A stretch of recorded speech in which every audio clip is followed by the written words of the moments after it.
Hi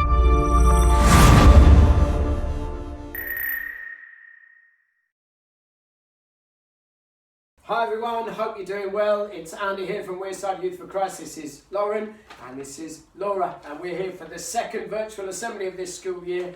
If you remember, we were thinking about emotions, and today's assembly is thinking a little bit about fear. So we thought, let's do a little bit of a phobia quiz. So Lauren, what's going to happen? So Andy is going to tell us a phobia, and we're going to try and guess what the answer actually is for the fear. And it's your job to decide which one of us is right. Okay, so it's 3 definitions of the same phobia, but only one is correct, 2 are false. We're going to try and con you, see if you can get it right. Do you think you're clever enough? Okay, so here we go. The first one is bathmophobia. Is it A, a fear of stairs or steep slopes? Or is it B, the fear of bats? Nah. Now, Or is it fear of having a bath. the fear of having a bath? Gotta be that, it's in the title. No, fear of bats. First 3 letters, Bats. bat. First 4 letters, bath. No. It's a fear of stairs. No, fear of bats, pick bats. Fear of stairs. Fear of bats. Okay, so, do you want to know the truth? Have you made your decision? I hope you have. So, will the person who has told the truth about what bathmophobia means please step forward now? Yes, me. It's the fear of stairs and steep slopes. Okay, so, number 2. Here we go. Laura, you do the first one. Okay, so the word is bibliophobia. Okay? Bibliophobia. So is it A, the fear of the Bible? Okay? Or is it B, The fear of books. No, it's neither of those. I'll tell you what it is. It's the fear of bibs. What? You know when you're a baby? Who's scared of bibs? No. Andy? Babies are scared of bibs, man. No, bibliophobia. The fear of the Bible. No, the Yeah, fear of books. definitely No. not bibs. Bibs. No, it Bibs. can't be bibs. Okay. Andy. And also, not just bibs for babies, but you know the bibs that you wear in sports and school. It's like, can't wear a bib. No, definitely not. The only definitely thing to be fearful for those bibs is the smell. Exactly. True. Exactly, so fear of bibs. Sure, that would have a different name. Okay. So, have you made your decision? Will the real bibliophobia meaning person please step forward? Ta-da! It is the fear of books. Ah, Why would someone be afraid of books? I don't know. Who knows? Who knows? Okay, number 3. The word is cynophobia. Cynophobia. Lauren, give us the first definition. First definition is the fear of signs. Really? Yeah. Cynophobia. Signs. Signs. Yeah. Imagine you drive in a car and you see a stop sign and you're terrified. The fear strikes you at the sight of the sign. Okay, yeah. Moving on.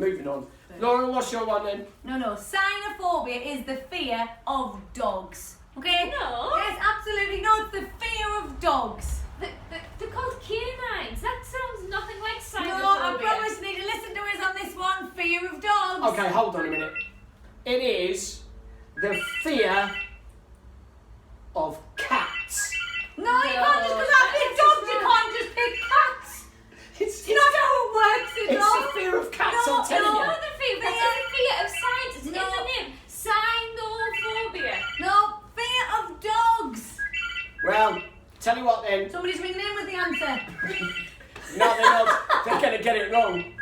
They're going to give up any minute now. Okay, so will the real truth teller please step forward? Of course, it was mine. I told you needed to listen this time. It's the fear of dogs. Okay, Fear did of you get that dogs. one right? Here comes the next one. It's ecophobia. Okay, ecophobia. Lauren, What's your definition? Ecophobia is the fear of money. It's in the name, economy. No. This is what it is, right? The ecophobia is the fear of bad weather. Ecology. They're like, yeah. No. It is. It's bad weather, man. The ecosystem. Also, The define bad ecosystem. weather. Come on. No. So nice try with getting your ecos in there, but actually, ecophobia is the fear of home. That's stupid. Yeah, no, the fear of home. Who can be afraid of being home? No, some people might be. Oh. Definitely fear of home. No. Right, okay then. Have you worked it out yet? Have you made a decision? Will the real definition of ecophobia please step forward? Megan, yes! Truth teller, here we go! Okay then.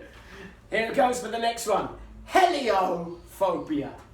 Heliophobia. I've got this one. You've got this one. No, you Absolutely, I do. Oh, okay. Right. Listen carefully. Heliophobia is the fear of helicopters. Don't be stupid. Yes, when they come fly, you know, fear of helicopters. Don't be silly. No. Rubbish. Rubbish. Rubbish. Okay, I'm saying that heliophobia is the fear of the sun. What? It's not even anything like this. No. The sun's scarier than helicopters. Hold The on. sun? Yeah, you Keeps get us alive, it's not scary. You can get sunburn. All right, you two. It is actually the fear of hell. Heliophobia. The fear of hell. The fear of going to Don't hell. listen. No. Come on. No, you trust this guy? Okay, Come on then. what do you think? Truth teller, what does heliophobia actually mean? What's the definition? It is the fear of the sun. Wow. There you go. There you go. So, the last one is the word podophobia. Podophobia. Okay? And it is, get this, are you listening? It's a fear of podcasts.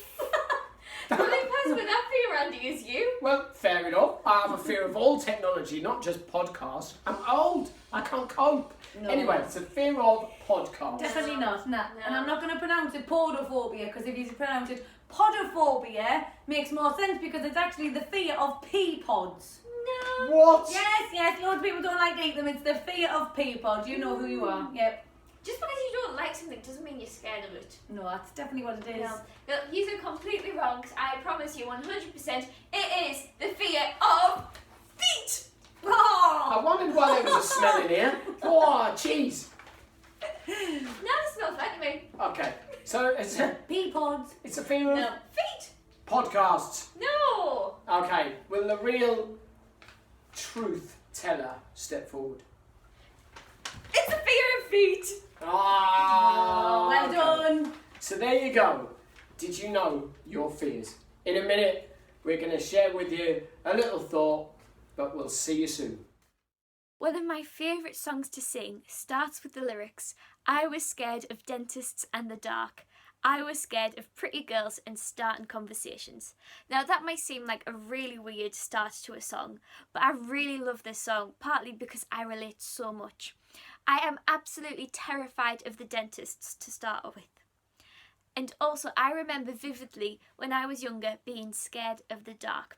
I remember specifically there was a David Tennant episode of Doctor Who that we'd watched one night, and it was all about these monsters that were in the dark that you couldn't see. And I was so scared after watching that episode of Doctor Who that night I had my lamp on full brightness in my bedroom. I don't have a clue how I slept with the light on, but I managed it because I was so scared of the dark.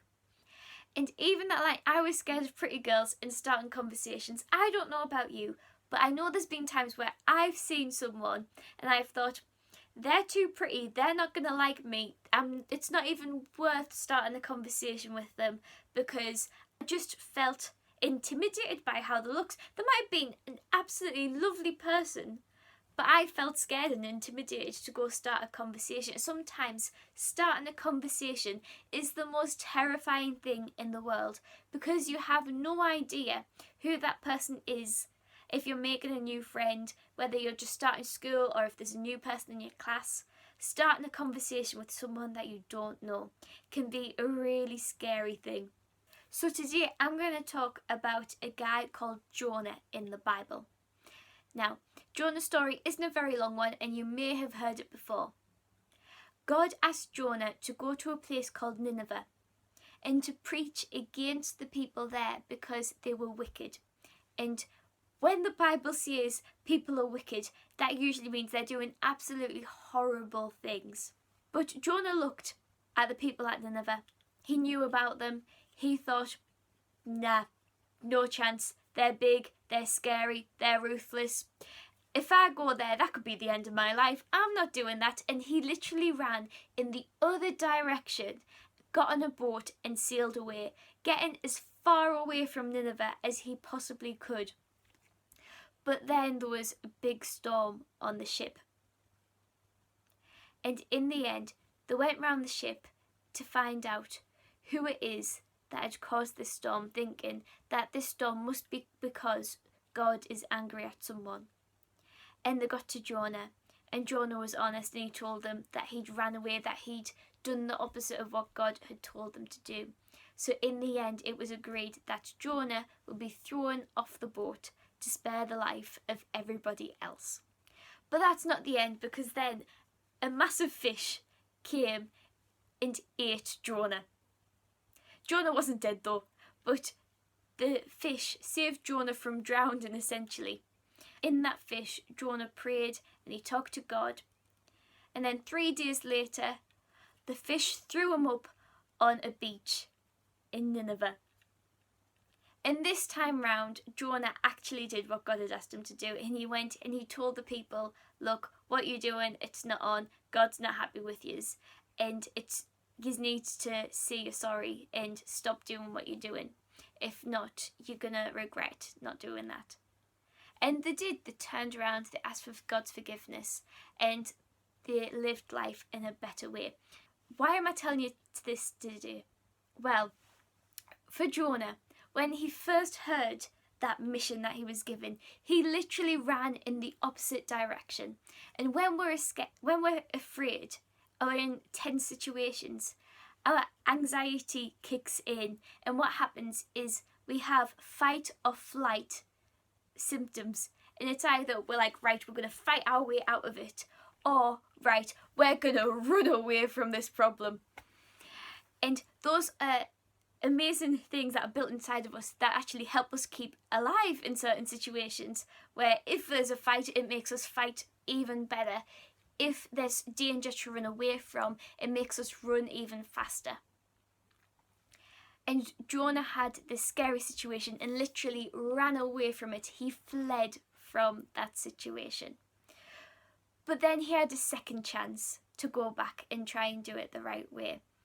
There's a verse in the Bible that I would like to share. We can find this verse in a book called Isaiah.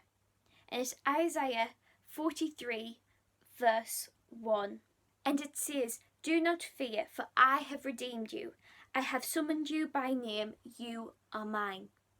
Now this is God talking in this bit of the Bible, and he's saying, don't be afraid, I am with you, I've got you through this. And as a Christian, I believe in this book called the Bible, and I take its message with me. So when I'm in fearful situations, I can take a deep breath and I can remember that God is with me, that I'm not alone in this, and that I can face whatever this scary thing is. My main points that I want you to take away is, first, think about what it is that makes you scared, that you're afraid of. And number 2 is think about how you respond in fearful situations. Do you fight? Do you flight? Do you respond in some other way? And also, how can you deal with fear better? So hopefully next time we come across that scary, fearful situation, we'll be able to react a bit better. I hope you've enjoyed today's assembly and you will hear from us soon. Bye!